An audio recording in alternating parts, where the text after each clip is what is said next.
The 2025-2026 national budget was $106.3 billion, presented under the theme Beyond 35 for a Prosperous Future. The largest portion of it went to the Ministry of Health and Social Services with $12.3 billion, the Ministry of Education, Innovation, Arts and Culture with $24.8 billion, while the Ministry of Finance itself received $14.6 billion. Tomorrow, the Minister of Finance, Erica Shafudah, will once again set the fiscal strategy for the 2026-2027 financial year, outlining, among others, spending priorities and revenue measures.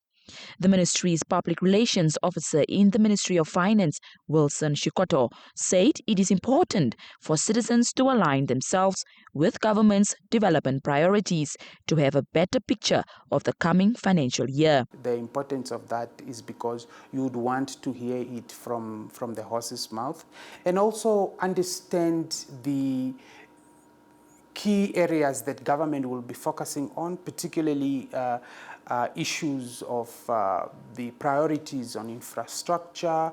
We know we've been focusing on education and so many things that the minister will be announcing in Parliament. Shikoto also called on journalists to make deliberate efforts to break down complex economic terminologies for ordinary Namibians to clearly understand what the budget means for them. So obviously for us as the ministry, we also look at the basic understanding that people have when we talk.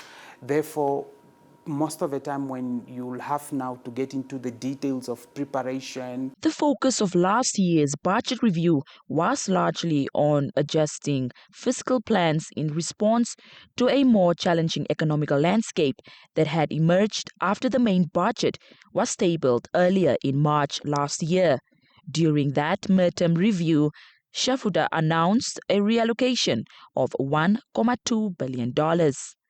Yolani Shapela, NBC News, Windhoek.